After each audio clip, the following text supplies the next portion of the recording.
This is Today as It Happened. Good Thursday evening to you. I'm Maritza Giorgio, here with your chronological look at the biggest events and stories of the day.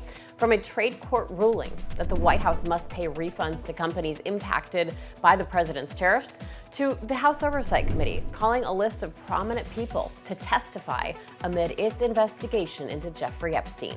But first, this morning, our international correspondent in Tel Aviv gave us a look at recent Iranian strikes in the region against the U.S. and Israel. Iran launched a new wave of attacks on Israel and American bases this morning. The strikes came after the U.S. Navy sank an Iranian warship in the Indian Ocean, killing at least 87 sailors. A top Iranian cleric called for violence against Israelis and President Trump on state television Thursday. The message represents a rare call for violence by an Ayatollah, one of the highest ranks in Shiite Islam. Iranian state television aired the inflammatory message amid the ongoing military strikes between the two countries. Meanwhile, Israel says it carried out new airstrikes in Beirut, targeting Hezbollah command centers. The Israel Defense Forces posted video on social media claiming to show those attacks, saying they hit several Hezbollah command centers, including one used by the group's aerial unit. Israel described the attacks as intelligence-based strikes against what it calls the Hezbollah terrorist organization. Now, those strikes are part of this ongoing conflict between Israel and the Iranian-backed militant group. So let's get right into our coverage this morning with Scripps News senior international correspondent Jason Bellini, who is live in Tel Aviv, Israel, covering this conflict. He joins us now. So Jason, good morning to you. We are seeing today further signs of this war expanding far beyond the Middle East. So what are you tracking right now? Good morning, Maritza. This war just acquired a new front.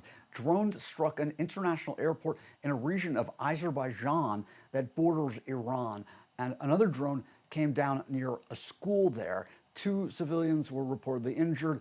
We can see in verified videos posted online the smoke billowing from the terminal building, firefighters battling a blaze, and in another clip, a drone crashing and exploding nearby. Azerbaijan is calling it an Iranian attack. Iran denies it, but that denial lands with less weight each day as Iran has repeatedly denied targeting civilian infrastructure.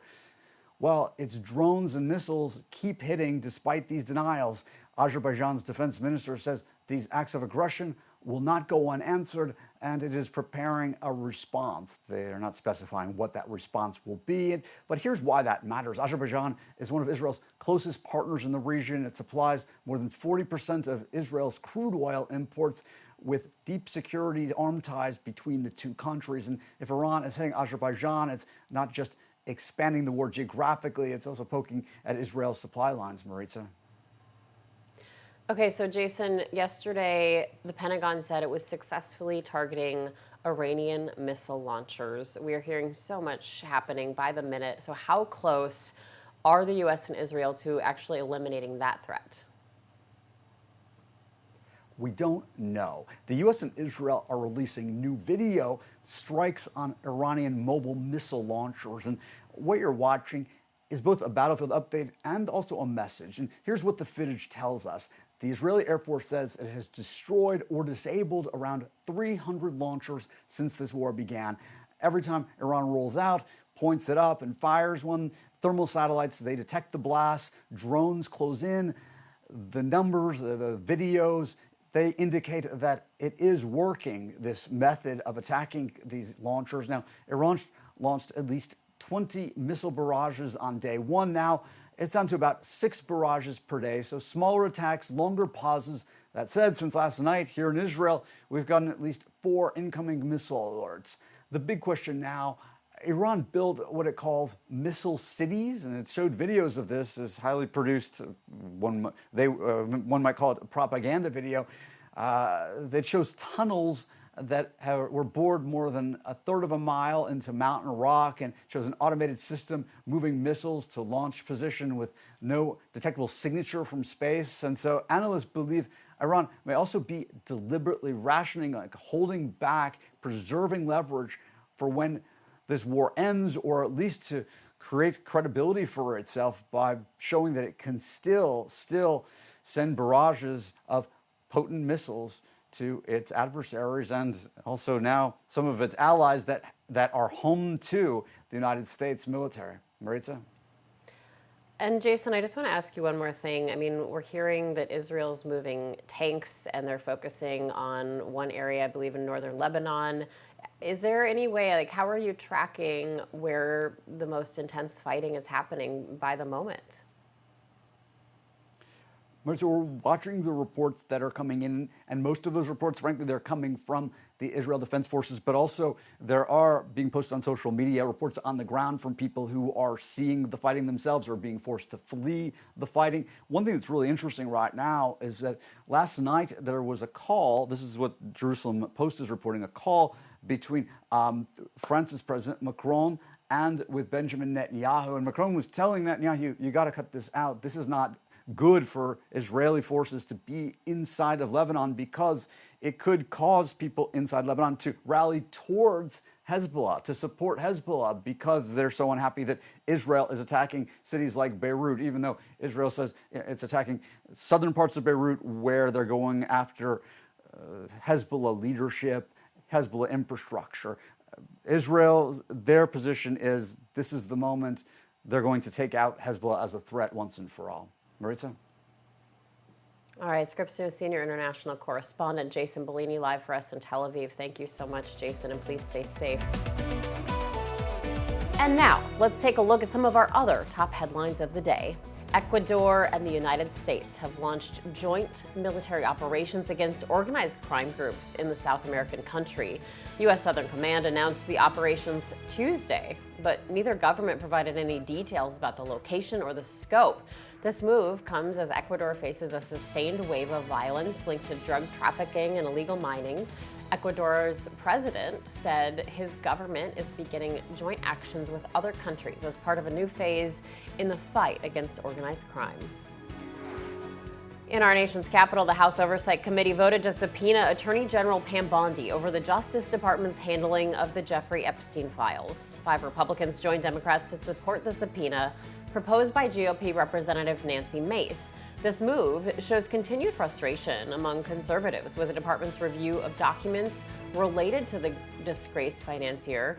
Mace says the American people want answers on the Epstein files. The Justice Department concluded in July that no Epstein client list exists and there was no reason to make additional files public. President Donald Trump's White House ballroom project up for a final approval vote today. The National Capital Planning Commission is stacked with Trump loyalists, and its executive director is formally recommending approval. The panel received 32,000 public comments, with almost all of them opposing this project. Critics cite concerns about the scope, the costs, the historical impact of the ballroom. Now, a much smaller number of supporters mentioned the need for a larger, modern space. Stopping this project, though, after commission approval, would require court action. Coming up on Today as It Happened. The vast majority of goods, there is no legal obligation for anyone to pass along the savings. The importer of record is who paid the duties in the first place, and the importer of record is who gets the refund.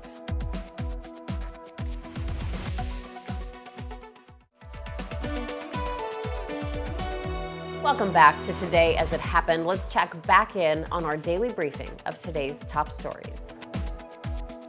A federal judge on Wednesday ordered the Trump administration to issue more than $100 billion in potential tariff refunds. This comes weeks after that Supreme Court decision that ruled those sweeping tariffs were illegal.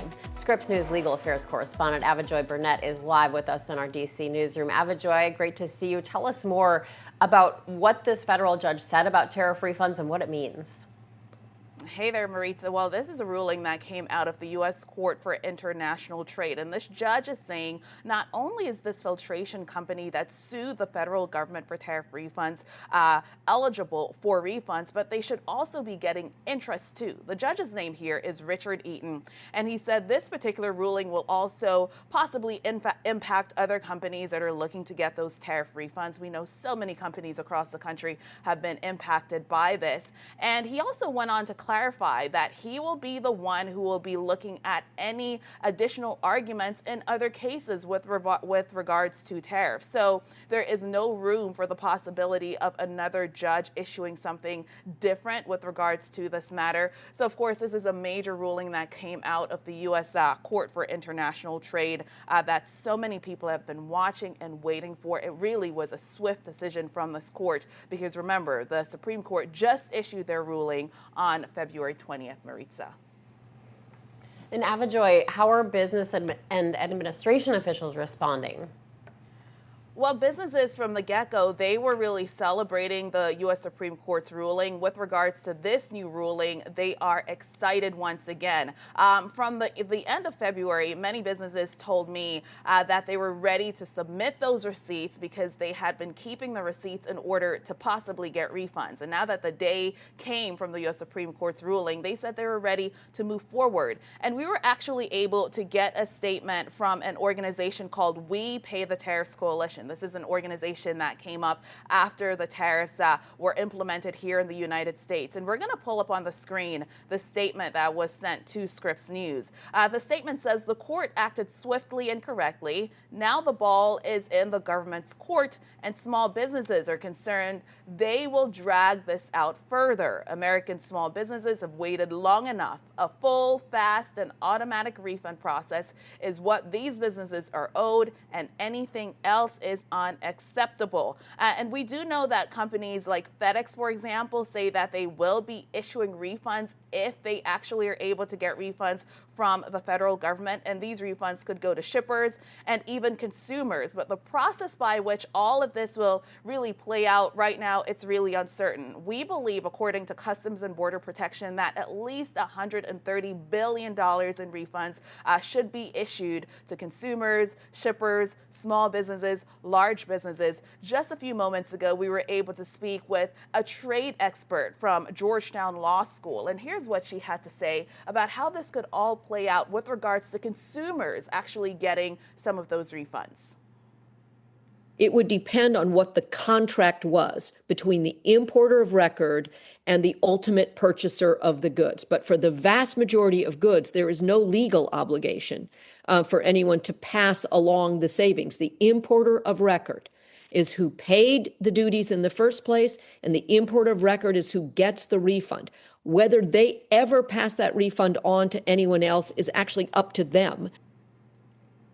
Now, after yesterday's decision from this federal court, the White House did not respond to a request for comment. But we do know that earlier this week, President Donald Trump spoke about this issue in the Oval Office. He said, quote, "We won on tariffs." We also know that Jamieson Greer, the U.S.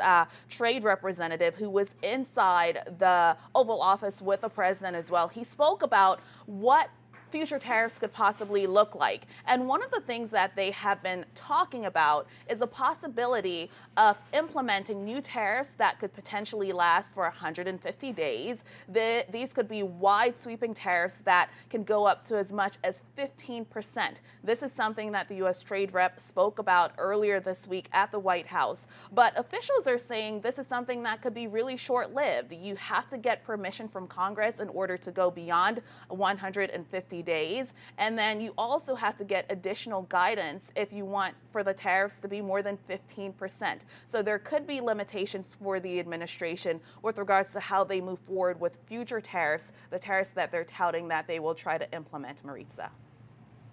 All right, Scripps News legal affairs correspondent Avajoy Burnett live in D.C. for us. Thanks so much for your analysis, Avajoy.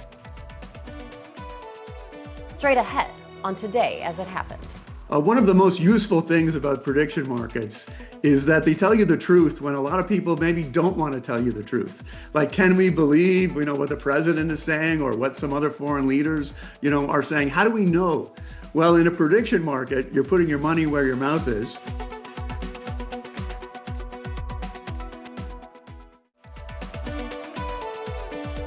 Thanks for staying with us on Today as It Happened. I'm Maritza Giorgio with your daily look at the day's biggest stories. They used to call it war profiteering. These days, like everything else, there is an app for that. U.S. lawmakers sounding the alarm after millions of dollars in bets were placed on the timing of those airstrikes against Iran, and also the death of the supreme leader. Scripps News national correspondent Katie Tubman is live in New York with the latest on this story. Katie, what's the deal here? It's like betting on the Super Bowl or an Oscar nominee. It's sort of like that, Del. In this case, users on a prediction market site called Kalshi placed bets predicting that Iran's supreme leader would be out by March or April 1st. Now, those bets reached about $54 million. And when Ayatollah Ali Khamenei was killed on February 28th, they left many users feeling like winners. That was until the site Kalshi froze the trade for everyone, saying that it doesn't allow transactions directly tied to death. And basically, the company said the phrasing of Khamenei is out as supreme leader doesn't include him dying. Now, this is all happening, of course, Del, as we're seeing a rise in prediction markets. They allow people to bet on predictions for elections, the weather, and there's even a bet on Taylor Swift's wedding date. And I spoke with an expert on this growth, and he told me that prediction markets are more accurate because you're getting a bunch of information from a wide group of people across the world. Here's economics professor Alex Tabarrok at George Mason University. One of the most useful things about prediction markets is that they tell you the truth when a lot of people maybe don't want to tell you the truth. Like, can we believe, what the president is saying or what some other foreign leaders, are saying? How do we know? Well, in a prediction market, you're putting your money where your mouth is. Well, Del, some people's predictions may be more accurate than others, and that's where we're seeing major issues with this market right now. Around the time of the Supreme Leader's death, an intelligence firm found that 6 suspected insiders made $1.2 million betting on the U.S. strike on Iran. Now, most alarming, these bets were placed within a day of the strikes, some just hours before, and one account won over $500,000. Del? Katie, it sounds like we're talking about insider trading, but in this case, we're talking about insider trading involving war. Right. That's right now the biggest concern. The question is, what's to stop someone in the U.S. military, for example, on betting on a future airstrike that they may know is coming? I asked Tabarrok, the professor at George Mason University, about insider betting, and he said that prediction markets actually want insiders betting because they make the information that's out there more accurate. But lawmakers are sounding the alarm. They're basically saying if it looks like insider trading and walks like insider trading, then it might just be insider trading. And just today, Senators Jeff Merkley and Amy Klobuchar introduced a bill to block government officials, specifically at the highest levels, from engaging in prediction markets. Merkel, in a statement, said perfectly timed bets on prediction markets have the unmistakable stench of corruption. And he said that also when it comes to these bets, that senators are calling on Congress to pass the End Prediction Market Corruption Act to crack down on the bad bet for democracy. Del? Scripps News senior national correspondent Katie Tubman for us live in New York. Katie, thank you very much. Thank you. Now to the growing cost of the U.S. military conflict with Iran. New estimates suggest the operation has already cost you, the American taxpayer, more than $1 billion, and that number could climb quickly if the fighting continues. Scripps News business and tech correspondent Mara Barrett is following the money for us. She joins us now live from Denver. And Mara, we're talking about $1 billion. Where's that money going to come from? Well, Del, it's hard to estimate just exactly how much the strikes in Iran are costing the U.S. government, given we don't know the full scope of the operation or what weapons are being used exactly yet. But either way, the estimates, the price tag, it's racking up.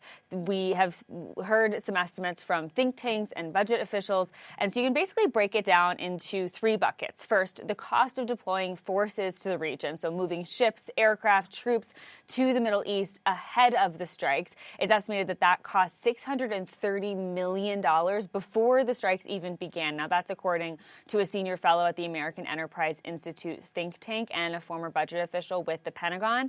There's also the cost of this expensive military hardware, right? 3 F-15E fighter jets were shot down over the weekend. That's according to CENTCOM. And each of those jets cost about $90 million. So 3 of those, that's another $300 million. Now, there's also the cost of weapons used in the strikes and going forward. And so reports have suggested that the military has been using Tomahawk missiles to carry out these strikes. Those are estimated to cost about $2 million each. There's also the higher end B-2 bombers, and those cost even more than operating than drones. drones. It's estimated to be about $150,000 per flight hour to operate alone. And so all of those numbers just there leading up to the strike and these first few days is totaling just about $1 billion, Del. Yeah, and then there is the human toll. 6 American service members losing their lives.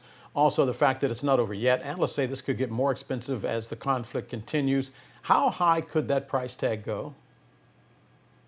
Well, it's important to know it hasn't even been a full week yet, right? And The Atlantic is reporting that a preliminary Pentagon cost estimate of the war in Iran is at $1 billion a day, and that's according to a congressional official that they're citing. If you take a look at this ticker, this animation online that's based on that, it indicates that with those startup costs that I laid out, plus the day-to-day operation, we are already at more than $5 billion spent. So that's $5 billion with a B paid by the American taxpayer. And so depending on how long this conflict lasts, you have to also factor in replacing weapons and aircraft, operating ships, while also maintaining troops in the region. And so it makes sense when we see this one estimate from the Penn Wharton budget model. They estimated that the conflict could ultimately cost between $40 billion and up to nearly $100 billion, depending on how long this goes on for, Del.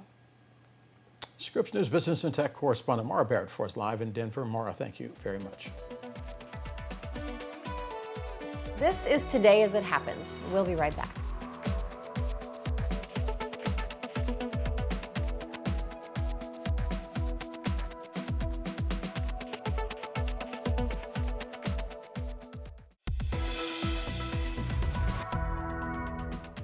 Welcome back to Today as It Happened, the Scripps News' end of the day snapshot of our biggest stories. So let's pick up where we left off.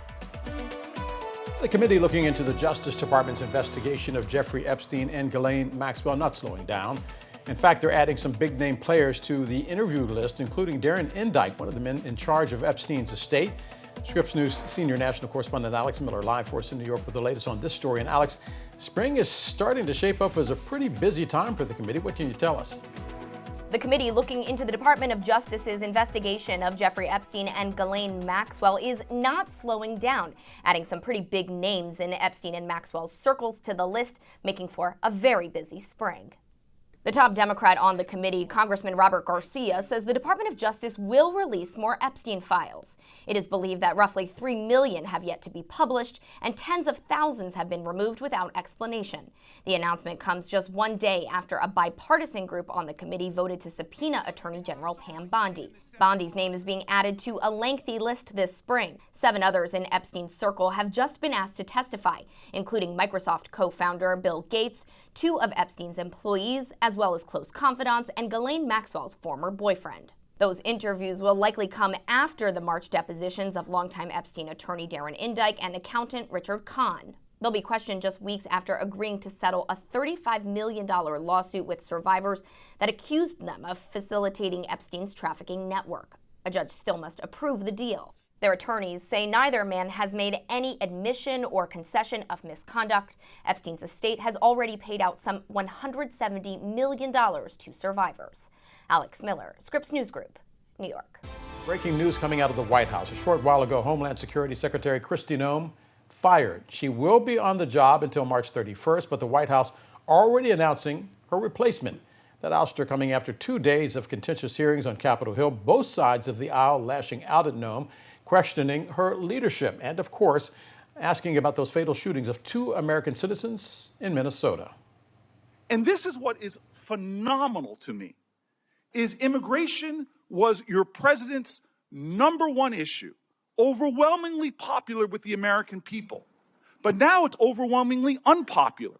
And it's not because you are deporting dangerous people that everybody here wants out of our country. Either you are utterly incompetent or you are violating laws with impunity. You should step down from your position. If you don't, you should be removed by this president. And if not, Congress should impeach you.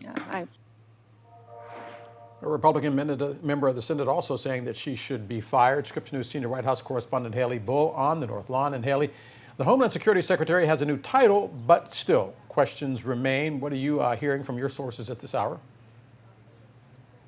Yeah, Secretary Kristi Noem out at the Department of Homeland Security with the president's announcement of new leadership he is looking to tap, but she is being moved to a new position, what the president is calling the special envoy for the Shield of the Americas. On Truth Social, he described it as a new security initiative in the Western Hemisphere. Now, the details on what the specifics of that role entails are slim at this point, but he said he is expecting to announce this weekend during a summit in Florida that is expected to include other leaders from the Western Hemisphere. Secretary Noem in remarks today suggested she expects to appear there as well. This is the first major shakeup in President Trump's cabinet in his second term. It is extremely notable as Noem has faced increasing criticism and pressure, not just from Democrats, but from some Republican lawmakers, as well as scrutiny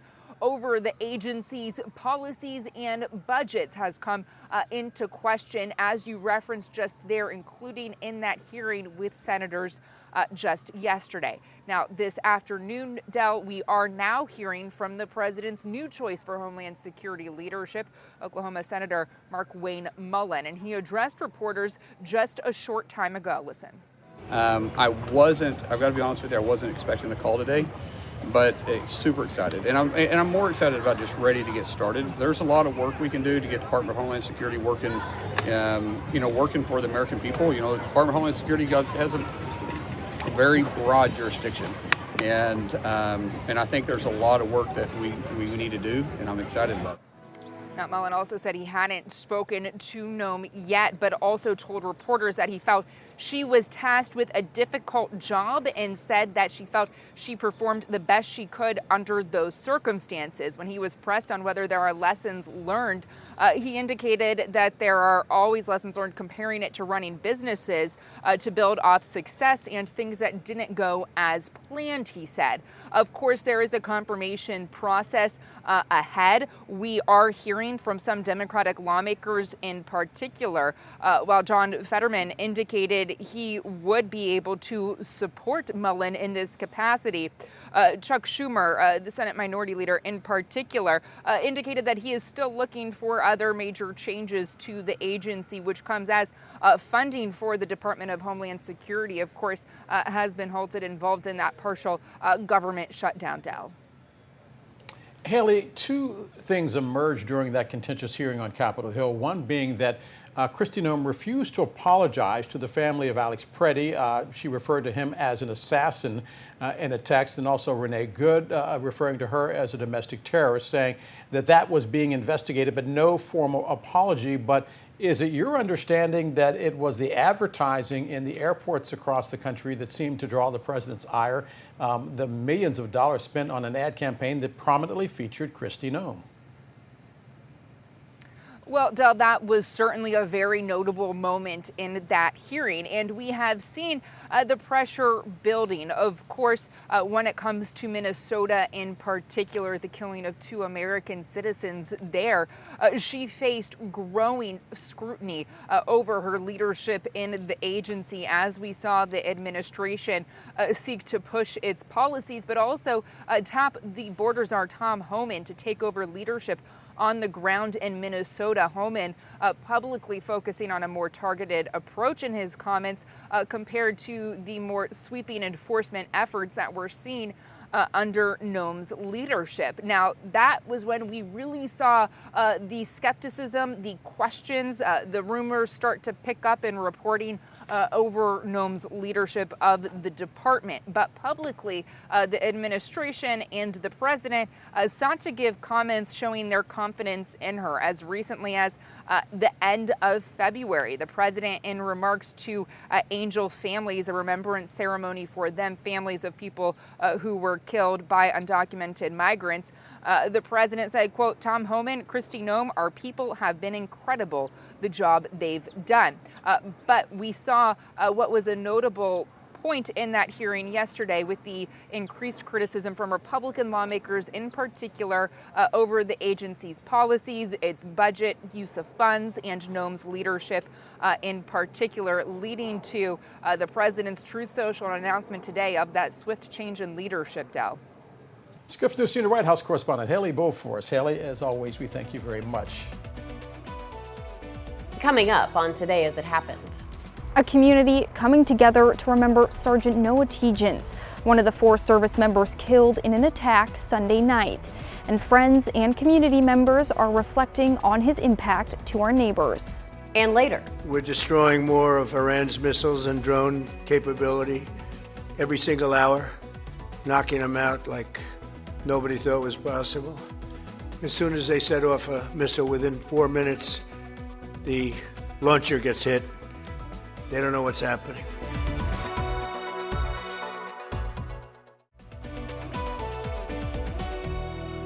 You're watching Today as It Happened, Scripps News' rundown of the biggest events and stories of the day. So let's dive right back in. I'm Greta Gady at Martial Arts International here in Bellevue. It's a place Sergeant Noah Tegens spent a lot of time when he wasn't serving his country. Tegens was a Bellevue native that was among one of the 4 service members killed in a drone strike Sunday. Now his community is coming together to remember the fallen soldier.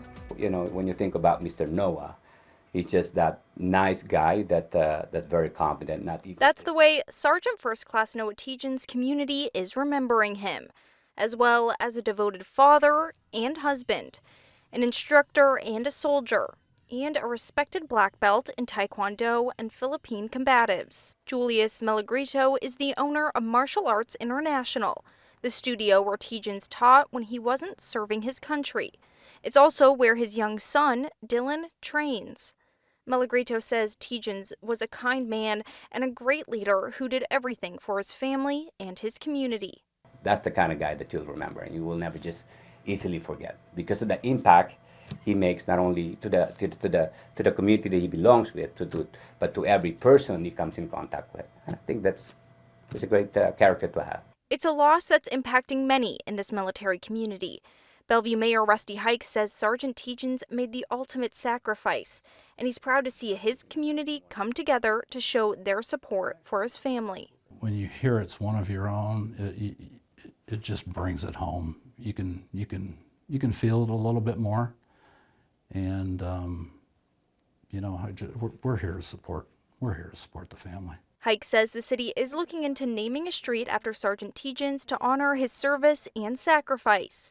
Martial Arts International has set up a college fund for Tegens' son through GoFundMe. Neighbors interested in donating can find the link on our website. That's all every parent wants, is to be able to provide for their kids, whether while they're alive, and now hopefully with the help of everyone in our community and our nation, even after life. According to Martial Arts International, all the proceeds will go directly to Tegens' son. I feel like this is the best way to honor his legacy as we continue his legacy on the mat. There will be a candlelight ceremony for Sergeant Tegens at 7:30 Thursday night here at Martial Arts International to honor him. Tegens would have turned 43 Thursday. I'm Greta Gady, your Bellevue neighborhood reporter. I want to take you on the scene right now to the White House. The president talking about the war with Iran just moments ago. The event there, he is surrounded by the MLS champion Inter Miami soccer team. Take a listen. But we have, most importantly, wonderful people that love our country. And before we begin, I think I will say a few words about what's going on with respect to our operation in the country of Iran. The United States military, together with the wonderful Israeli partners, continues to totally demolish the enemy far ahead of schedule and at levels that people have never seen before, actually. We're destroying more of Iran's missiles and drone capability every single hour, knocking them out like nobody thought was possible. As soon as they set off a missile, within 4 minutes, the launcher gets hit. They don't know what's happening. But we have the greatest military anywhere in the world. Their Navy is gone. 24 ships in 3 days. That's a lot of ships. Their anti-aircraft weapons are gone. So they have no air force. They have no air defense. All of their airplanes are gone. Their communications are gone. Missiles are gone. Launches are gone, about 60% and 64% respectively. Other than that, they're doing quite well. I said, what's left? But they're tough, and they want to fight.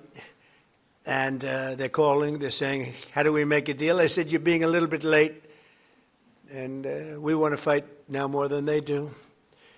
We've had 47 years, depending on the way you count it, but 47 years of horror with this group. And, when you see somebody walking down the street without their legs, without the arms, whose face is so badly affected and hurt, it mostly came from 95% Soleimani and Iran, and we, other presidents, lived with it. I didn't live with it. And so our people are doing a great job. Again, the greatest military anyone's seen. Thank you.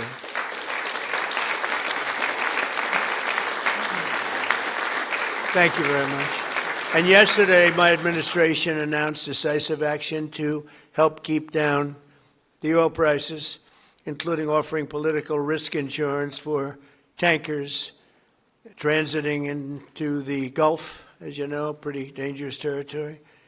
Further action to reduce pressure on oil is imminent, and the oil seems to have pretty much stabilized. We had it very low, but I had to take this little detour if it's okay with everybody. Scott, it's okay with you? Scott's the one who has to put up with it. He said, you have to do this now? I said, I have to do it, Scott, right? But it's been very strong, and everybody, including Scott, everybody feels we had really no choice. They were going to hit us if we didn't hit them, because they're crazy.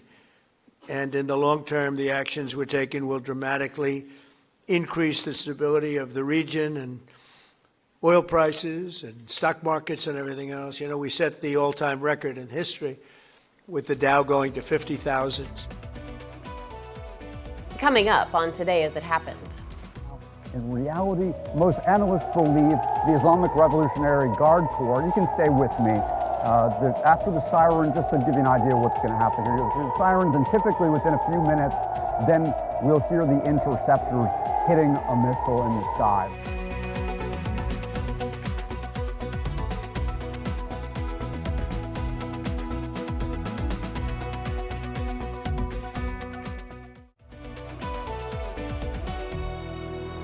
Welcome back to Today As It Happened. I'm Maritza Giorgio. Let's jump right back into our rundown of our top stories of the day. Iran launching a new wave of attacks against Israel, American bases, and countries around the region, calling for, quote, Trump's blood, and vowing the U.S. will, quote, bitterly regret sinking one of its warships. Israel has now hammered Iran for 6 straight days. We begin our coverage with Scripps News senior international correspondent Jason Bellini, who's on the ground for us live in Tel Aviv. And Jason, Iran continues to attack a growing list of neighboring countries. What's the latest? That's right, Dylan. First, let me tell you that I'm wearing a vest right now, vest and helmet, for the obvious reason. We just heard not just an air raid alert, but I saw in the sky above Tel Aviv, on this skyline right here, what appeared to be an interception of a missile. That's typically what they're intercepting right now from Iran. And what does it look like? It looks like fireworks from this perspective where I am right here. But Azerbaijan, the neighbor to the south of Iran, well, they saw fireworks of their own of a different kind today. There was a strike in a passenger terminal, and then a second drone fell near a school. Azerbaijan's president called it an act of terror. And here's why that matters. Azerbaijan is one of Israel's closest partners in the region, supplying more than 40% of Israel's crude oil imports. And the president there has now mobilized his military and is vowing retaliation, demanding that Iran apologize and face criminal accountability. Iran's explanation is blaming Israel, and that pattern is repeating. An Iranian missile struck a state-run oil refinery in Bahrain, a country that is home to the U.S.'s Fifth Fleet, those ships out at sea at war right now. The message Iran is sending, deliberate or not, is that no neighbor is off limits. The Strait of Hormuz remains closed tonight. 20 million barrels of oil a day not moving. Down. In the capital of Israel's northern neighbor, in Lebanon, there are actually reports of people fleeing in panic tonight. What's happening there? That's right, Del. What's happening is this. Israel issued a mass evacuation order today for all of Beirut's southern suburbs, an area that's home to hundreds of thousands of people. The streets, they really erupted in chaos. There's gridlock, families loading cars with mattresses and whatever they could carry. The fear is that Israel is about to launch a large-scale bombing campaign in the heart of the Lebanese capital. This is Hezbollah territory in the south, Iran's proxy force, and the one that fired rockets into northern Israel earlier this week, triggering this latest round. And at least 100 people have been killed in Lebanon since Monday. Tonight, UN peacekeepers are reporting ground combat in southern Lebanon. More Israeli troops are crossing the border. Lebanon didn't start this war, but it is fast becoming one of its bloodiest fronts down.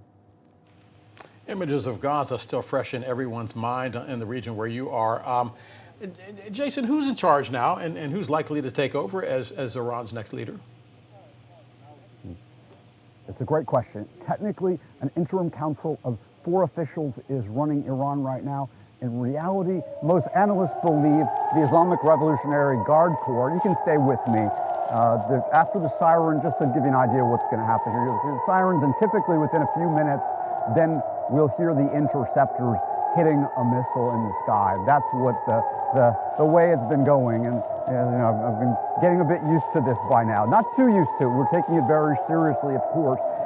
But continuing on what I was saying, if you can still hear me, in terms of who's going to be in control, well, today we heard that the front runner, Mojtaba Khomeini, who's the son of the Ayatollah, well, that idea not going well with President Trump. And all right, we're gonna move, guys. We're gonna move. Okay, I have to step away. Why don't you keep rolling, and I'll comment on what we're seeing right now. Maybe you're able to see behind me what's going on. Okay, I'm all right here. No, Jason. We see the interceptors going to the sky over the. Oh, we see the interceptors right now. We're okay right here. I'll go undercover if needs be. Right now, we're seeing the interceptors. They're far away, over on the skyline, and going after what appears to be a missile. I didn't see an explosion in the sky, but that gives you a sense of just how quick things happen. You heard the siren there, and then interceptors went up within just seconds, Del. That's how it works. And you can imagine, this is a major city that has people who are at home. They've been mostly at home, seeking shelter every few hours many times. And it's dramatic seeing that happening, seeing it and hearing it over your city. It doesn't become less dramatic each time, Del. Jason, you may be getting used to it. None of us here in Washington are, so we would rather you take shelter and be safe. Our international correspondent Jason Bellini live for us in Tel Aviv. Jason, thank you very much. Thank you for spending some of your evening with Today As It Happened. I'm Maritza Giorgio. Have an excellent Thursday night.